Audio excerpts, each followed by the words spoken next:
नमस्कार दोस्तों, आकाश civil classes में फिर एक बार आपका स्वागत है। आज हम बात करेंगे वर्णमाला की। वर्णमाला किसे कहते हैं? वर्णमाला वर्णों के व्यवस्थित समूह या क्रम को वर्णमाला कहते हैं। वर्णों के व्यवस्थित समूह या क्रम को वर्णमाला कहते हैं। एक बात आप ध्यान रखिएगा कि वर्णमाला को दो भागों में बांटा गया है। दो भागों में बांटा गया है। उच्चारण के आधार पर आप जब भी देखेंगे तो आपके कितने वर्ड होते हैं? 45 मतलब 45। आपके लेखन के आधार पर कितने वर्ड होते हैं? 52। लेखन के आधार पर कितने होते हैं? 52। वर्णमाला को कितने प्रकार होते हैं? वर्णमाला के दो प्रकार होते हैं। कौन कौन से? आपके स्वर और व्यंजन। कौन कौन से होते हैं? स्वर और व्यंजन। स्वर में आप ये देखिएगा, स्वर को 7 भागों में बांटा गया है। स्वर का विभाजन जो है 7 प्रकार से होता है। स्वर का विभाजन 7 प्रकार से होता है। पहला आप देख सकते हैं यहाँ पे, ये देखिए, मात्रा उच्चारण काल के आधार पर। मात्रा उच्चारण काल के आधार पर स्वर कितने प्रकार के होते हैं? स्वर होते हैं आपके 3 प्रकार के। कौन से? आपके ह्रस्व स्वर, दीर्घ स्वर और प्लुत स्वर। ह्रस्व स्वर, दीर्घ स्वर और प्लुत स्वर। एक बार आप ये देखिएगा, ह्रस्व स्वर को मूल स्वर भी कहा जाता है। ह्रस्व स्वर को मूल स्वर भी कहा जाता है। ह्रस्व स्वर कौन से होते हैं आपके? ह्रस्व स्वर होते हैं आपके छोटे और दीर्घ स्वर होते हैं आपके बड़े। और प्लुत स्वर को ओम से डिनोट किया जाता है। प्लुत स्वर को ओम से डिनोट किया जाता है। ओम, जैसे कि आप ये देखते हैं, ओम इस तरह से ये ओम से डिनोट किया जाता है प्लुत स्वर। दीर्घ स्वर कौन से होते हैं? दीर्घ आपके होते हैं बड़े और ह्रस्व आपके कौन से होते हैं? छोटे। ह्रस्व स्वर की संख्या कितनी होती है आपकी? 4। कितनी होती है? 4। दीर्घ स्वर की संख्या कितनी होती है आपकी? 7। कितनी होती है? 7। आप ये देखिए, ह्रस्व स्वर कौन से होते हैं? जैसे आपका छोटा, छोटी, छोटा और राशि, ऋषि, ये आपके कौन से होते हैं? आपके ह्रस्व स्वर। कौन से? ह्रस्व स्वर होते हैं। आपके जो दीर्घ स्वर होते हैं, दीर्घ स्वर होते हैं आपके, जैसे आपका बड़ा आ, बड़ी ई, बड़ा ऊ, ए से एड़ी, ए से ऐनक, ओ से उगली और औ से औरत। ये आपके कौन से होते हैं? दीर्घ स्वर। दीर्घ स्वर होते हैं मतलब कि बड़े। और प्लुत जो स्वर होता है वो हमेशा ओम से डिनोट किया जाता है। प्लुत स्वर हमेशा ओम से डिनोट किया जाता है। ये आपके होते हैं मात्रा उच्चारण काल के आधार पर। इसके बाद आप देखिएगा, दूसरा होता है आपका जीव या जिह्वा के आधार पर। जीव या जिह्वा के आधार पर स्वर कितने प्रकार के होते हैं? तो आप कहेंगे स्वर 3 प्रकार के होते हैं। कितने? स्वर 3 प्रकार के होते हैं। आपका एक होता है अग्र स्वर, मध्य स्वर और पश्च स्वर। अग्र स्वर, मध्य स्वर और पश्च स्वर। देखिए, अग्र स्वर कौन से होते हैं? अग्र स्वर वो होते हैं जिसमें आपके जीभ का आगे का हिस्सा कार्य करता है, उसे अग्र स्वर कहते हैं। जैसे आपका ई उ, ये वाला आपका, जैसे आपका ई ए, ये आपके कौन से होते हैं? अग्र स्वर। कौन से होते हैं आपके? अग्र स्वर। जिसमें आपका जीभ का मध्य जो भाग है वो समान रहे, मतलब कोई भी हलचल ना हो, उसे आप मध्य स्वर कहते हैं। जैसे आपका आ, जब भी आप बोलेंगे छोटा आ, तो आपका हमेशा आप ये देखिएगा बोल के, कभी भी आप खुद भी देखिएगा बोल के, कि जब भी आप बोलते हैं तो आपका जीभ का वो काम नहीं करती है, बीच का हिस्सा काम नहीं करता। आप बोल के देखिएगा आ, छोटा आ। इसके बाद देखिएगा पश्च मतलब होता है जीभ के पीछे हिस्से का, पीछे का मतलब पश्च, पीछे का हिस्सा कार्य करता है, उसे क्या कहते हैं? पश्च स्वर। पश्च स्वर कौन से होते हैं? पश्च स्वर आपके ये कितने प्रकार के होते हैं? 6 प्रकार के। कौन से? आपका बड़ा आ, बड़ा ऊ, छोटा ऊ, ए से, ये आपका ओ से ओखली, औ से औरत और आ से आंगन। ये आपके कौन से होते हैं? पश्च स्वर। कौन से होते हैं आपके? पश्च स्वर। इसके बाद आप देख सकते हैं ये आपके कौन से थे? आपके जिह्वा के आधार पर। जिह्वा के आधार पर यही आपके 3 होते हैं, अग्र, मध्य और पश्च, जो मैंने आपको बता चुका हूँ। इसके बाद आप देखिएगा मुख द्वार खुलने के आधार पर। मुख द्वार के आधार पर, मुख द्वार खुलने के आधार पर आपके कितने प्रकार के होते हैं स्वर? ये आपके होते हैं 4 प्रकार के। कौन कौन से? 4 प्रकार के। एक होता है समृत, एक अर्ध समृत, विवृत और अर्ध विवृत। अब ये कहेंगे आप सर ये संवृत क्या होता है, विव्रत क्या होता है? ये आप देखिएगा, संवृत वो होता है जिसमें आपका मुख का द्वार आधे से कम खुले, उसे संवृत कहते हैं। उसे क्या कहते हैं? संवृत स्वर। जैसे आपका ई उ ऊ, आप जब भी आप इसे कहेंगे ई उ ऊ, तो ये देखिएगा आपका मुख का जो द्वार है आधे से कम खुला रहता है, इसलिए आप इसे संवृत कहते हैं। क्या कहते हैं इसे? संवृत स्वर। अर्धसंवृत होता है जो आपका, ये आपका क्या आता है इसमें? ए से एड़ी वाला है, ए से एड़ी, ओ से ओखली, इसे क्या कहते हैं आप? अर्धसंवृत, जिसमें आपका मुख का द्वार आधा खुला रहता है, मुख का द्वार आधा खुला रहता है, उसे अर्धसंवृत कहते हैं। विव्रत क्या होता है? विव्रत मतलब बड़ा, मुख का द्वार आपका पूरा खुल जाए उसे आप विव्रत कहते हैं। मुख का द्वार पूरा खुल जाता है उसे क्या कहते हैं? विव्रत। जैसे कि आपका होता है बड़ा आ, क्या कहते हैं? नहीं आ, तो इसे क्या कहते हैं आप? विव्रत। इसके बाद आपका अर्धविव्रत कौन सा होता है? अर्धविव्रत आपका वो होता है जिसमें मुख का द्वार आपका आधा खुला रहे। जैसे कि आपका आ, छोटा आ, ए से एड़ी, आ से आंगन, और आपका आ से आंगन और औ से औरत, ये आप कौन से होते हैं आपके? अर्धविव्रत। कौन से होते हैं आपके? अर्धविव्रत। तो ये मुख द्वार के आधार पर ये आपके चार होते हैं। आशा करता हूँ आपको इस समझ में आ गया होगा जो मैंने आपको बताया, संवृत, अर्धसंवृत, विव्रत, अर्धविव्रत। ठीक है। उसके बाद आप देखिएगा ओष्ठ के आधार पर, मतलब ओंठों के आधार पर, ओंठों के आधार पर आप देखते हैं तो इसे कहते हैं आप, दो प्रकार के होते हैं ओंठों के आधार पर, ये व्रतमुखी और अव्रतमुखी। व्रतमुखी कौन सा होता है? व्रतमुखी वो होता है जिसमें आप जब आप स्वर का उच्चारण करते हैं, जिसमें आपका व्रत बन जाए, गोला बन जाए। जैसे आप देख सकते हैं, जैसे उ ऊ, क्या है आपका? उ ऊ, ओ औ, और आ से आंगन भी कह सकते हैं। तो ये आपके कौन से होते हैं? व्रतमुखी। और अव्रतमुखी कौन से होते हैं? जिसमें आपका मुख का गोला ना बने, होंठों का गोला ना बने। जैसे आप कह सकते हैं आ, देखिए गोला बन रहा है? नहीं बन रहा है। आ नहीं बन रहा है। ई ए, तो इसमें आपका होंठों का गोला नहीं बन रहा है, इसलिए इसे अव्रतमुखी कहते हैं। व्रतमुखी वो होता है जिसमें आपका व्रत का मतलब होता है गोला। क्या होता है? गोला। जिसमें आपके जो स्वर आप बोल रहे हैं, उच्चारण कर रहे हैं, जब आप बोल रहे होंगे तो आपको पता लगना चाहिए कि ये कौन सा व्रतमुखी है, अव्रतमुखी है या व्रतमुखी है। ठीक है। उसके ये आपका क्या होते हैं? ओष्ठ के आधार पर। कितने? ओष्ठ के आधार पर ये आपके दो ही थे। उसके बाद आप देखेंगे हवा के, नाक या वा मुंह के खुलने के आधार पर, हवा या नाक, हवा के, नाक या वा मुंह के खुलने के आधार पर स्वर कितने प्रकार के होते हैं? तो इसमें आप देखेंगे निर्नुनासिक होते हैं, निर्नुनासिक को मौखिक स्वर भी कहा जाता है, और दूसरा होता है आपका अनुनासिक। निर्नुनासिक स्वर कौन से होते हैं? जिसमें आपकी जो मुख के द्वारा जो आपकी जो हवा निकलती है, मुख के द्वारा जो हवा निकलती है वो मुख के द्वारा निकलती है, उसे आप निर्नुनासिक कह सकते हैं। जैसे आपका आ ई आदि, समझ रहे? जैसे आपका आ ई, ये आपके कौन से होते हैं? आपके जिसमें मुख के द्वारा आपकी हवा निकलती है, जिसमें मुख के साथ आपके नाक से भी हवा निकले, मुख के साथ आपकी नाक से भी हवा निकले, उसे आप अनुनासिक कहते हैं। क्या कहते हैं? अनुनासिक। अनुनासिक स्वर। जैसे आपका अंग से अंगूर, आ से आंगन, ई से ईठी, समझ रहे? आदि, ये आपके क्या होते, कौन से होते हैं? आपके हवा और नाक या मुंह के आधार पर ये आपके दो प्रकार के होते हैं। ठीक है। उसके बाद आप देखते हैं प्राणत्व के आधार पर। ये समझिए प्राण क्या होता है? प्राण का अर्थ होता है हवा। क्या होता है? हवा या वायु।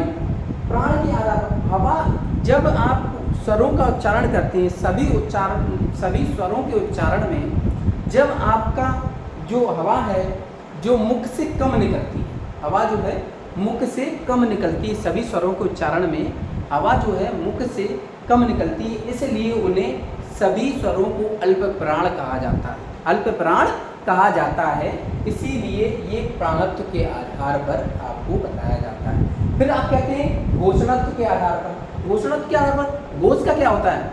घोष का अर्थ होता है आपका स्वर तंत्रियाँ। स्वर तंत्रियाँ है श्वास या कंपन से होता है।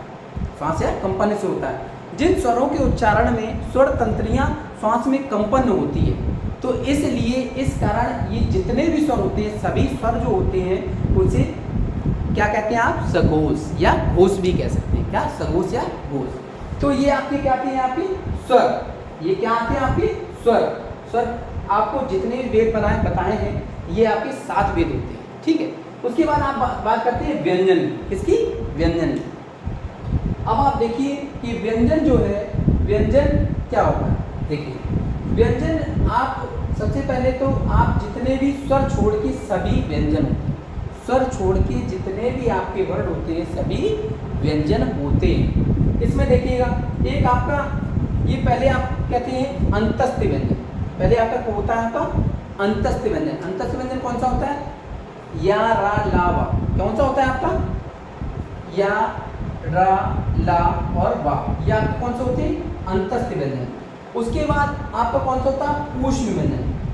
ऊष्म व्यंजन, इसे ऊष्म व्यंजन कहते हैं। ऊष्म संघर्षी व्यंजन भी कहा जाता है। इसे ऊष्म संघर्षी व्यंजन भी कहा जाता है। कौन सा, सा संजन, सा सफेरा, सा षटकोण, भा से हल। ये कौन से होते हैं आपके, ऊष्म व्यंजन या ऊष्म संघर्षी व्यंजन। उसके बाद आप देख सकते हैं स्पर्श व्यंजन। स्पर्श व्यंजन कौन से होते हैं, ये आपको स्पर्श व्यंजन होते हैं आपके, जैसे का से माँ तक संख्या 25। का से माँ तक संख्या कितनी होती है कि 25 होगी, 25, ठीक है। आप ये देख सकते हैं। उसके बाद स्पर्श जो संघर्षी व्यंजन होते हैं, ये आप देखिएगा। इसमें कई लोग जो है, इसमें जो है पहचान नहीं पाते स्पर्श व्यंजन है या स्पर्श संघर्षी व्यंजन, ये क्या होता है। कहेंगे सर इसमें नाम तो सेम लग रहा है, लेकिन ये अलग अलग क्यों। देखिए जो स्पर्श व्यंजन और स्पर्श संघर्षी व्यंजन अगर जहाँ लिखा हो, तो ये समझिए चा वर्ड का जो उच्चारण होता है, चा से जो उच्चारण होता है वर्णों का, वो सब कौन से होते हैं आपके, स्पर्श संघर्षी व्यंजन। जैसे आपका चा, छा, जा, झा और चूली वाली इंडिया, ठीक है।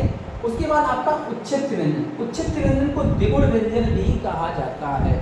उच्छिष्ट व्यंजन को द्विगुण व्यंजन भी कहा जा सकता है। इसे डा डमरू और डा ढक्कन कहा जाता है। जब भी आपसे पूछा जाए कि आप जो है उच्छिष्ट व्यंजन, क्वेश्चन में भी अगर आपके पेपर में आ जाता है उच्छिष्ट या द्विगुण व्यंजन कौन से होते हैं, तो आप ये देखिएगा कौन सा कहाँ पर डा डमरू या डा ढक्कन आपको दिखाई दे रहा है।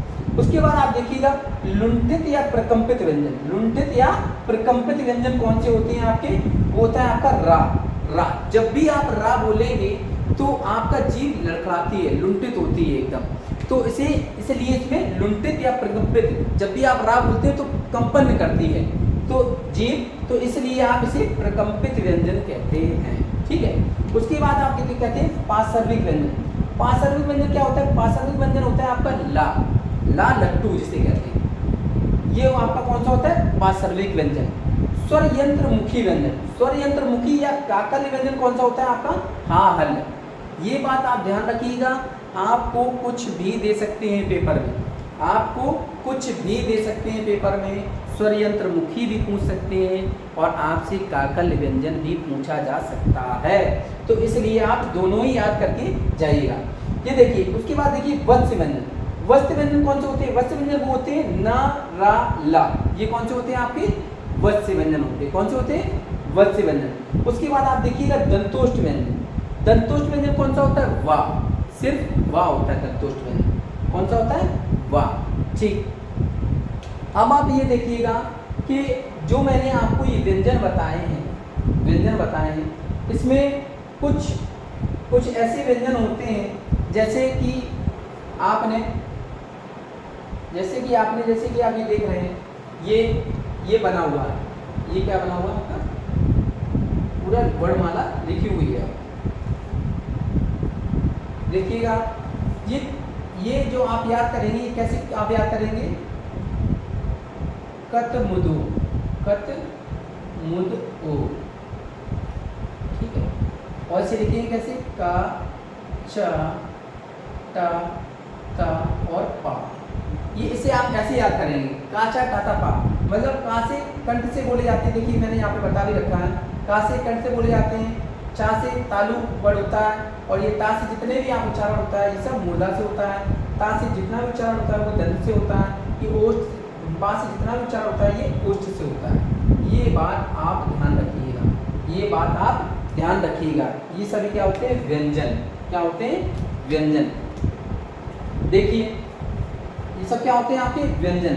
ये कंठ से बोले जाने वाले का गा गा ला, ये कौन से होते हैं? कंठ से बोले जाने वाले व्यंजन। तालु चा छा जा झा ला, ये कौन सा होता है? तालु। तालु से बोले जाने वाले व्यंजन। मूर्धा टा ठा डा डा णा, ये कौन से होते हैं आपके? मूर्धा। मूर्धा से बोले जाने वाले। दंत दंत से बोले जाने वाले वर्ड, ये कौन से? ता था दा धा ना। जब भी आप इन्हें बोलते हैं तो आप ये देखिएगा दंत का प्रयोग होता है। उसके बाद देखिएगा ओष्ठ। ओष्ठ के बिना नहीं बोले जा सकते, जैसे पा फा बा बा मा, तो ये कौन से होते हैं आपके? ओष्ठ। इसमें ये देखिएगा एक बात मैं आपको बताऊंगा जरूर, जो कि आपका क्वेश्चन जब देता है, जो आपका जो टीचर होते हैं जो क्वेश्चन बनाते हैं, ये कंफ्यूजन पैदा कर देते हैं बच्चों के अंदर। आप ये देखिएगा कि जब भी आपका ये तालु, जब भी आप कहेंगे सर ने तो तालु बताया था, ये चा छा जा झा णा तालु बताया था, तो इसमें क्या होता है आपका? चा छा जा झा ला, ये कौन सा? तालु। जब भी आपका आ जाए तालव्य व्यंजन, कौन सा? तालव्य व्यंजन, तो एक बार आप ध्यान रखिएगा कि तालव्य व्यंजन में आपका झा झंडा नहीं होता है, झा झंडा नहीं होता है तालव्य व्यंजन में। आपका कौन सा होगा? चा छा जा और चूली वाली इंडिया, और आपका सा शलजम, या से यज्ञ और छा से क्षत्रिय होता है। कौन सा आपका? ये वाले आपके होंगे चा छा जा और चूली वाली इंडिया, और आपका सा शलजम, या से यज्ञ और आपका छा से क्षत्रिय होता है। उसके बाद आप देखिए मूर्धन्य। जब भी आपसे कहा जाता है मूर्धन्य व्यंजन कौन सा होता है, तो आपको पता है कि मूर्धा और मूर्धन एक ही है, तो आप ये कहेंगे यही होता है। बिल्कुल सही है, यही होता है, लेकिन इसमें जो है आपका ये वाला ये जोड़ दिया जाता है। देखिए मूर्धा टा ठा डा ढा णा, और इसमें आपका ये भी आता है मूर्धन्य व्यंजन।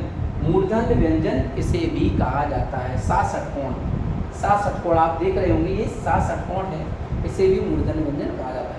उसके बाद देखिएगा दंत व्यंजन। दंत व्यंजन कौन से होता है? जो दंत से बोले जाते हैं, जैसे ता था दा धा ना। इसमें क्या होता है? जब भी आपका दंत बोला जाए, दंत से बोले जाने वाले जो वर्ड हैं वो आपके ये हैं। जब भी आपका दंत्य व्यंजन आपको कह दिया जाए तो आपके कौन से हो जाएंगे? ता था दा धा, ये ना नहीं होगा, ना नहीं होगा, ना की जगह आपका सा सपेरा होगा। क्या होगा? सा सपेरा। ठीक है। उसके बाद देखिए आपके कौन सा है? द्वित्व व्यंजन। द्वित्व व्यंजन वो होता है, द्वित्व व्यंजन जो होता है जिस शब्द में एक ही व्यंजन दो बार प्रयोग किया जाता है, उसे द्वित्व व्यंजन कहते हैं। जैसे आपका सच्चा, कच्चा, पक्का, ये आपके कौन से? द्वित्व व्यंजन।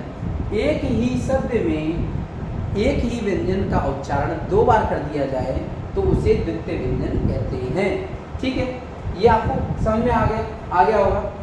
आप इसके बाद ये देखिएगा, इसके बाद आप ये देखिएगा कि ये जो मैंने आपको अभी बताया था, ये आपका याद करने का आपको मैं बताता हूँ कैसे आप इसे याद कर सकते हैं। ये आपको पता चल गया, ये कंठ से बोले जाते हैं ये वर्ड आपके, ये आपके तालु से बोले जाते हैं, ये आपके मूर्धा से बोले जाते हैं, ये आपके दंत से बोले जाते हैं, ये आपके ओष्ठ से बोले जाते हैं। ठीक है। इसके बाद ये देखिएगा, अब आपसे पूछा जाता है अल्प प्राण महाप्राण क्या होता है? अल्प प्राण और महाप्राण क्या होता है? अल्प प्राण कौन से होते हैं? आपका जो का होता है, का वर्ड, ये आपका कौन सा होता है? अल्प प्राण। कौन सा होता है? अल्प प्राण का। और हमेशा दूसरा वर्ड कौन सा होता है आपका? महाप्राण। दूसरा वर्ड कौन सा होगा आपका? महाप्राण। पहला वर्ड आपका होगा अल्प प्राण, दूसरा महाप्राण, फिर अल्प प्राण, फिर महाप्राण, फिर अल्प प्राण। मतलब एक जो वर्ड होता है, 5 वर्डों का उच्चारण जो होता है कंठ से जो हो रहे हैं, इनमें एक में जो होते हैं कितने अल्प प्राण होते हैं? 3, और महाप्राण कितने होते हैं? 2। कितने होते हैं? 2। ये बात आप हमेशा ध्यान रखिएगा। जब भी आपसे कहा जाए कि का वर्ड का जो उच्चारण करते हैं, का की लाइन में जितने वर्ड आते हैं उसमें कितने अल्प प्राण होते हैं, समझ रहे? कभी कभी ऐसे भी कोई क्वेश्चन बन जाता है आपका कि आप ऐसा वर्ड बताइए जो आपका महाप्राण हो और आपका अघोष हो और ये आप ऐसा वर्ड बताइए आप, तो आप सोचने में मजबूर हो जाते हैं कि ये कौन सा वर्ड है। आप एक बात और ध्यान रखिएगा, ये आपको पता चल गया है कि ये पहला वर्ड जो होता है अल्पप्राण होता है, दूसरा महाप्राण, फिर अल्पप्राण, फिर महाप्राण, फिर अल्पप्राण। एक बात और आप ध्यान रखिएगा, ये जो पहले जो दो वर्ड होते हैं ये पूरे, ये जितने भी हैं, ये जितने भी हैं ये आपके, ये सब आपके कौन से होते हैं, ये अघोष। कौन से होते हैं, अघोष। ये होते हैं आपके सब अघोष। और जितने भी ये आपके ये तीन बचते हैं ये लास्ट में, ये सभी ये आपके होते हैं घोष या सघोष। घोष या सघोष भी कहते हैं, घोष या सघोष भी से कहा जाता है। ये बात आप ध्यान रखिएगा। और ये जितने भी आपके आखिरी के ये वर्ड होते हैं, ये आपके अणा, चूड़ी वाली इंडिया, अणा, ना और माँ, ये आपके कौन से नासिक के या अनुनासिक के व्यंजन होते हैं। कौन से, नासिक के या अनुनासिक के व्यंजन होते हैं। कौन से, नासिक या अनुनासिक व्यंजन होते हैं ये। और उसके बाद आप देख सकते हैं कि ये आ से जो आंगन होता है, ये आ से ये अंगूर, ये आ से अंगूर, ये आ से वो आपका चंद्र बिंदु कह सकते हैं इसे। आपको चंद्र बिंदु जब भी होता है तो इसे आप अनुनासिक कहते हैं। क्या कहते हैं, अनुनासिक। अंक के बिंदु जहां भी आ जाएगी वो क्या होते हैं, आपके अनुस्वार होते हैं। क्या होते हैं, अनुस्वार। और जहां भी आपका ये विसर्ग लगा हुआ दिखाई दे जाए उसे क्या कहते हैं, विसर्ग। और जब ये तीनों की बात की जाए कि इसे आप क्या कहते हैं, तो अयोगवाह। क्या कहते हैं, अयोगवाह कहा जाता है। इन सबको क्या कहा जाता है, अयोगवाह। जब भी अंग आपका आ जाए तो ये क्या होगा, आपका अयोगवाह होते हैं। ये बात आप ध्यान रखिएगा। ये आपको जब भी एक और बात, जब भी आपका पूछा जाए कि वर्णमाला में जो है सबसे छोटी इकाई कौन सी, वर्ड की सबसे छोटी इकाई, तो आप वर्ड की सबसे छोटी इकाई, भाषा की सबसे छोटी इकाई कौन सी होती है, भाषा की सबसे, जब भी क्वेश्चन आ जाता है पेपर में कि भाषा की सबसे छोटी इकाई कौन सी है, तो आप क्या कहेंगे, वर्ड या ध्वनि। वर्ड या ध्वनि, ये यहाँ से आपका ये स्टार्ट होती है वर्ड से। वर्ड से आपका अक्षर बनता है, उसके बाद शब्द बनता है, उसके बाद पदबंध बनता है, उसके बाद उपवाक्य बनता है, उसके बाद आपका वाक्य बनता है। उसके बाद आपका क्या बनता है, वाक्य। उसे क्या कहते हैं, आपकी भाषा की सबसे बड़ी इकाई। उसे क्या कहते हैं, आपकी भाषा की सबसे बड़ी इकाई। ये आप हमेशा ध्यान रखिएगा, जितने भी स्वर होते हैं, जितने भी स्वर होते हैं वो स्वतंत्र होते हैं। जितने भी स्वर होते हैं वो स्वतंत्र होते हैं। और जितने भी व्यंजन होते हैं बिना स्वर की मदद से नहीं बोले जा सकते। जितने भी व्यंजन होते हैं बिना स्वर की मदद से नहीं बोले जा सकते। अब आपको एक और बात मैं बता देता हूँ, ये लास्ट बात है। देखिए, संयुक्त व्यंजन, संयुक्त व्यंजन किसे कहते हैं?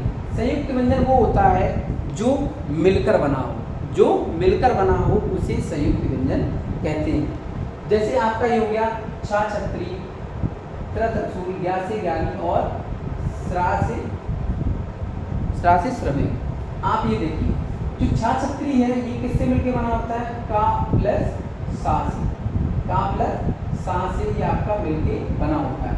त्र त्रिशूल कौन सा काय से बनकर होता है, ता और रा से, ता और रा से ये आपका मिलकर बना होता है। ज्ञा ज्ञानी, ज्ञा ज्ञानी आपका जा और प्लस चूली वाली इंडिया से आपका मिलके बना होता है।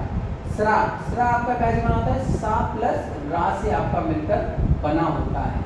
ये बात आप हमेशा ध्यान रखिएगा, जिस संयुक्त व्यंजन जो होते हैं, संयुक्त व्यंजन जो होते हैं हमेशा मिलकर ही बनते हैं। संयुक्त व्यंजन हमेशा मिलकर बनते हैं। तो ये आपका टॉपिक था, आपका वर्णमाला। आशा करता हूँ आपको ये समझ में आया होगा। वीडियो अच्छा लगा हो तो लाइक करें, सब्सक्राइब करें और शेयर करें। नमस्कार।